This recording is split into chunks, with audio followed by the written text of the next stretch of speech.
자, 새로운 아침, 또 새로운 기회를 우리에게 허락하셨습니다. 어떻게 살아야 될까 하는 마음을 우리는 갖습니다. 제일 좋은 것은 영원한 진리이신 말씀의 원리로 사는 것인 줄 믿습니다. 로마서 14장 13절에서 23절 말씀으로 하루를 시작하면서 기도 제목을 나눕니다. 한번 따라하십니다. 신앙의 자유와 절제로 하나님을 기쁘시게 하고 사람에게 칭찬받는 삶을 살게 하소서. 아멘. 신앙생활을 하다 보면요, 무엇이 옳은가 보다는 어떻게 살아갈 것인가가 더 고민이 될 때가 많이 있어요. 로마 교회도 그랬습니다. 2000년 전 교회도 오늘날 교회하고 다를 바가 없는 것을 보게 됩니다. 음식 문제와 율법의 규례 때문에 서로 비판하며 다투었습니다. 특별히 로마 교회는요, 이 유대인 그리스도인과 이방인 그리스도인들이 섞여 있었기 때문에 율법과 할례를 중시하는 유대인들이 예수님을 믿고 나서도 율법과 할례를 중요시 여기고 강조했습니다. 이방인 그리스도인들은 율법 없이 복음으로 구원을 받았기 때문에 율법이나 이런 할례에 있어서는 좀 자유로웠어요. 그러다 보니 서로 다투게 되었다는 거죠. 논쟁을 하면서 누가 더 옳으냐 하면서 서로 싸우게 되었다는 것을 보여주고 있죠. 그러나 바울은 옳은 말보다는 사랑으로 섬겨야 된다라는 섬김을 강조하고 있습니다. 그래서 오늘 18절에 보면 이로써 그리스도를 섬기는 자는 하나님을 기쁘시게 하며 사람에게도 칭찬을 받느니라. 하나님을 기쁘시게 한다고 주장했는데 그것이 사람에게 시험거리가 되면은 그것은 반쪽짜리 진리에 불과한 것이다. 하나님께 기쁨이 되면 사람들도 인정할 수 있는 것이 될 수 있게 힘써야 된다. 그게 참된 섬김이다라고 말씀하고 있습니다. 오늘 말씀을 통해 하나님을 기쁘시게 하고 사람에게도 칭찬받는 성도의 자세 4가지를 가르쳐 주는데요. 첫 번째는 비판보다 사람을 세우는 성도가 되라고 말씀하십니다. 비판보다 사람을 세우는데 힘쓰라는 거죠. 13절입니다.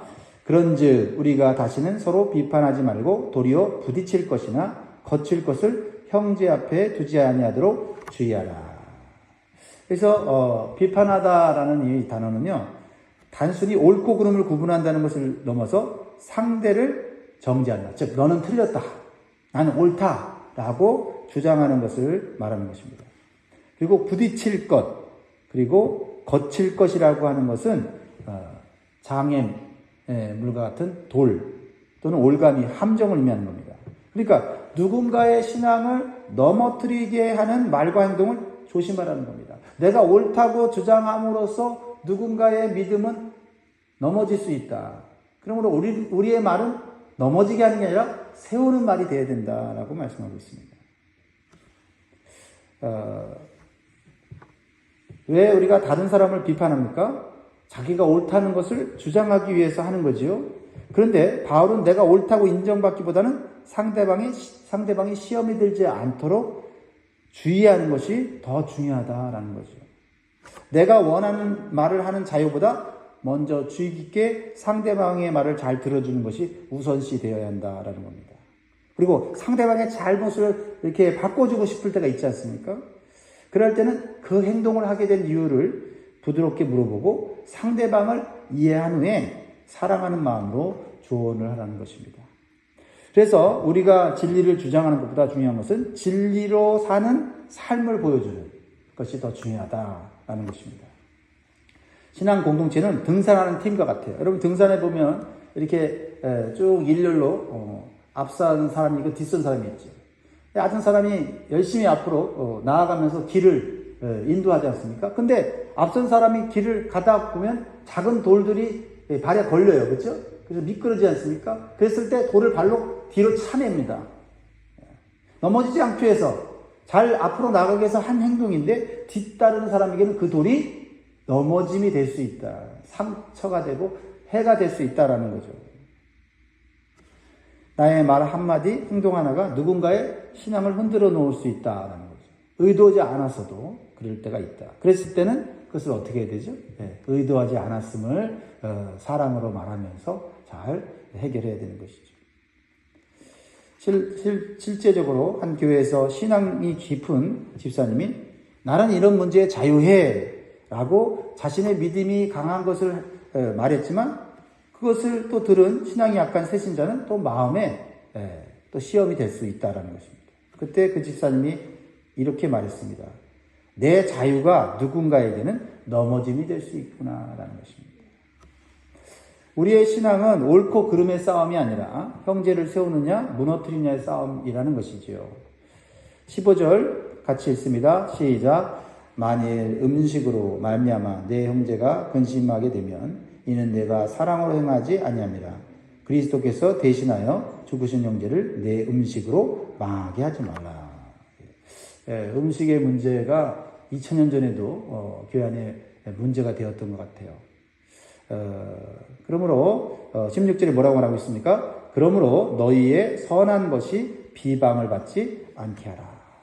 그래서 선한 것이라고 하는 것은 단순히 도덕적으로 착한 행위를 말하는 게 아니라 하나님께로부터 주어진 선한 자유, 복음 안에서 누리는 신앙의 자유를 말하는 거예요. 하나님 주신 이 그리스도 안에서 주신 이 자유는 우리에게 주어진 축복이고 선한 거예요. 그런데 우리의 이 선한 것, 이러한 그 자유가 의도치 않게 비방받지 않게 하라는 거죠. 비방받지 않겠다는 것은 하나님의 이름을 더럽히는 일이 없도록 하라는 거죠. 내가 말한 것이, 내가 행한 것이 선한 의도라도 그 결과가 다른 사람의 상처와 실족을 낳는다면 그것은 더 이상 선이 아니라는 겁니다. 참된 선은 하나님께 영광이 되고 동시에 이웃에게 유익이 되어야 한다는 거죠.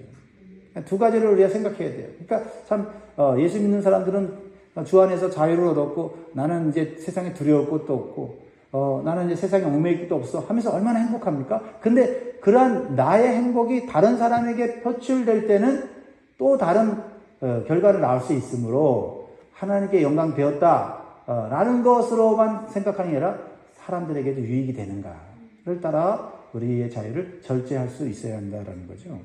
이게 지혜라는 겁니다. 예를 들자면 향수는 본래 좋은 향기를 가졌지만 너무 진하게 뿌리면 주변 사람을 불편하게 하잖아요. 나는 이 향수가 너무 좋아. 그 향수가 내 몸에 뿌리면 기분도 좋고 힘도 나고 행복해. 근데 그게 나만 행복해서는 돼서는 안 된다는 거죠. 그렇죠? 너무 진해서 다른 사람들을 고통스럽게 할 수도 있다는 겁니다. 그러니까 신앙의 향기를 조절할 수 있는 그 자유, 그 능력도 우리에게 하나님이 주셨다라는 거죠. 그래서 지나치게 내 자유를 사용하게 될 때 사람들을 멀어지게 할 수 있다는 겁니다. 어떤 성도가 나는 자유롭게 술을 마셔도 내 신앙에는 문제가 없어. 난 괜찮아. 전혀 영향이 없어. 라고 말을 한다면 그 모습을 보는 새신자가 시험에 들 수 있다는 거죠. 새신자는 술에 얽매였다가 술로 인하여 많은 불행을 겪어서 예수 믿고 다 끊었는데 교회 다니는 앞선 성도가 나는 자유해 라고 했을 때 그것이 시험이 될 수 있다. 즉 복음의 향기를 드러내는 것이 아니라 복음의 비방의 원인을 제공하는 일이 될 수 있다는 거죠. 우리가 할 수 있다고 해서 다 하는 것이 덕이 되는 것이 아니라는 거죠. 사랑하는 여러분, 우리의 선한 의도와 신앙의 자유가 다른 사람에게 상처가 되지 않도록 조심하는 것이 지혜입니다. 사랑으로 절제된 자유만이 하나님께 영광이 되고 복음의 향기가 될 줄 믿습니다. 두 번째는요, 우리는 하나님 나라의 백성이기 때문에 하나님 나라의 본질을 붙잡고 사는 성도가 되어야 된다. 하나님 나라의 본질이 무엇인가? 겉으로 드러나는 어떤 성공, 행복 이런 것인가? 아니라는 거죠. 17절 같이 읽습니다. 시작. 하나님의 나라는 먹고 마시는 것이 아니요 오직 성령 안에 있는 의와 평강과 희락이라. 그러니까 겉으로 드러나는 어떤 행복이 사실은 내면에 있는 의와 평강과 희락을 통해서 나타나야지 어떤 종교적 형식이나 내가 행하는 어떤 행위를 통해서 사람들한테 칭찬을 받아서 얻는 그런 세상적인 기쁨이 아니다 이 말이죠. 근본적으로 우리 안에 평강이 있으니까 어떤 상황 가운데서도 평화로운 거고, 근본적으로 우리 안에 기쁨이, 하나님이 주신 영적인 기쁨이 있으니까 기쁘지 않을 때도 기뻐할 수 있는 거죠. 이게 하나님 나라의 본질이다라는 겁니다. 그래서 의는 뭐예요? 그래서 의는 하나님과 바른 관계를 맺는 거죠. 믿음으로 얻는 의를 말하는 거고요. 네, 평강은 하나님과 화목하고, 그래서 이웃과 화목하게 되는 이 평화를 이루는 힘이죠. 네, 지혜를 말하는 것입니다. 희락이라는 것은 구원받은 자의 내적인 기쁨, 성령의 열매죠. 그렇죠? 우리가 항상 기뻐하라는 이 말씀이 어떻게 실천할 수 있을까 생각해 보면, 기뻐하지 못할 일들이 너무 많은데 그것은 외부를 통해서 주는 기쁨이고, 구원받아서 하나님의 자녀가 됐다는 이것은 세상이 뒤집어져도 바뀌지 않기 때문에 내 안에 내재되는 기쁨, 희락, 이 기쁨으로 세상을 이겨나가는 것이죠. 그러니까 하나님 나라의 본질은 외적인 종교행위나 형식적 율법주의로 얻어지는 게 아니라 하나님과 올바른 관계 속에서 주어지는 내면의 평화와 기쁨이다라는 것입니다. 여러분에게 그것이 있거든요. 그것을 지키시고 유지하시고 풍성케 하시길 주의 이름으로 축원드립니다. 그래서 영국의 신학자인 존 스토트 목사님은 매일 아침에 이런 기도를 했대요. 성령님이 오늘도 저를 통하여 예수 그리스도의 의와 평강과 희락이 흘러가게 하소서. 그러니까 어떤 문제가 해결되기 위해 많은 시간을 기도하기보다는 하나님 내 안에 의와 평강과 희락이 흘러가게 해주십시오. 어차피 문제는 해결되면 또 다른 문제가 오기 때문에 그 문제에 얽매여서 많은 시간을 투자하기보다는 하나님 내 안에 그리스도의 의와 평강과 희락이 흘러가게 하라는 기도가 더 중요한 기도인 줄 믿습니다. 그래서 이 존 스토트 목사님은 화려한 업적보다 하나님 나라의 내면적 현실, 즉 그리스도의 성품을 드러내는 것을 신앙의 목표로 삼았어요. 그래서 사람들은 그를 지성의 사도보다 예수의 향기를 지닌 사람이라고 불렀습니다. 사랑하는 여러분, 우리가 하나님의 나라를 이루는 것은 단순히 규칙을 지키는 일이 아니라 성령의 통치를 받는 일이다. 성령의 통치. 성령의 통치를 받은 자들은 때로는 규칙을 열심히 지키기도 하지만 때로는 규칙을 뛰어넘어서 더한 사랑, 더한 섬김을 하게 되는 거죠. 왜 이렇게까지 하냐? 이렇게까지 섬겨야 되냐? 오늘은 성령께서 더 나한테 그렇게 하기를 원하시네. 이렇게 해서 선을 행하고 사랑을 베푸는 거죠. 예배당 안에서뿐만 아니라 예배당 밖에서도 의와 평강과 희락을 드러내는 그런 사람이 바로 하나님 나라의 대사인 줄 믿습니다. 먼저 우리 가정이 나를 통해서 하나님 나라가 이루어지기를 바랍니다. 우리 가정이 믿음 안에서 화목을 이루고 서로 용서하며 웃음을 되찾고 또한 서로 화목하게 될 때 그것이 하나님 나라가 임한 자리다라는 겁니다. 다시 정리를 해보자면 하나님의 나라는 형식이 아니라 본질입니다. 성령 안에서 의와 평강과 희락이 넘치는 하나님 나라의 삶을 추구하시기를 주의 이름으로 축복합니다. 세 번째로는요, 화평과 덕을 세우는 성도가 되라고 말씀하십니다. 자, 18절 말씀 우리가 서두에서 말씀드렸는데, 이로써 그리스도를 섬기는 자는 하나님을 기쁘시게 하며 사람에게도 칭찬을 받느니라. 그러니까 하나님을 기쁘시게 하며 사람의 칭찬을 받는다는 거 참 기분 좋지 않습니까? 두 가지를 만족시킨다는 게 얼마나 어려워요. 근데 그렇게 될 수 있다는 거죠. 근데 우리가 놓치지 말아야 되는 것은 거기에는 섬김이 빠질 수는 없다는 거죠. 섬기지 않으면서 하나님께 영광이 되고 사람에게 칭찬받으려고 하는 것은 욕심이죠. 그래서 그리스도를 섬기는 자라는 말을 하잖아요. 그래서 섬기는 자는 어떤 뜻이냐? 노예처럼 헌신한다. 그렇죠. 노예처럼 헌신한다. 우아하게 섬기는 게 아니에요. 노예처럼 섬긴다. 라는 말씀. 그리스도를 주인으로 모시고 자신을 노예로 드리는 삶.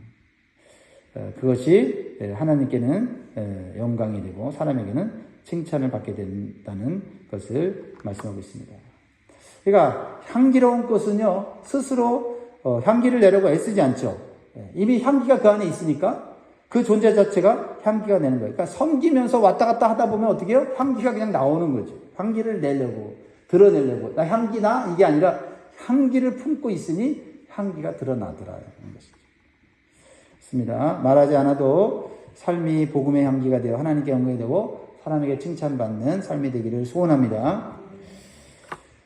그렇습니다. 그래서 19절에 그렇게 될 때 향기 나는 삶을 살게 될 때 어떤 일이 되냐. 19절 그러므로 우리가 화평의 일과 서로 덕을 세우는 일을 힘쓰나니 라고 말씀하고 있습니다. 화평은 하나님과의 관계를 세우는 일이고 덕은 사람을 세우는 일이다 라는 거죠. 이 두 가지가 조화를 이룰 때 하나님을 기쁘시게 하고 사람에겐 칭찬을 받는다는 겁니다.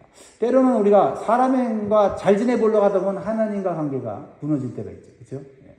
그 사람 맞춰주려고 하다 보면 내가 죄를 지을 때도 있고 그 사람과의 관계는 좋지만 하나님 관계는 깨질 수 있죠. 화평은 먼저 누가 먼저 해야 돼요? 하나님과 화평이 이루어져요. 그리고 사람에게는 뭐를 끼치는 거예요? 덕을 끼치는 거죠. 덕을 끼쳐. 어떤 대형교회에서 주일 아침에 교회 주차 문제로 싸우는 교인들이 있었습니다. 저도 LA에 있을 때 그 세를백 철치를 봤어요. 릴고렌 목사님 교회. 거기는 주차장이 여러 개가 있는데 늦게 가면은 제일 멀리 있는 주차장에 세우거든요. 그러면 한 10분을 걸어가야 돼요. 10분을 걸어가야 돼요. 서로 내가 먼저 왔다고 하면서 가능한 한 교회 예배당 가까이다가 되려고 하다 보니까 싸우고 있었어요. 그러다가 주차 관리하는 장로님이 그 싸우는 교인들을 보면서 이렇게 얘기했다고요.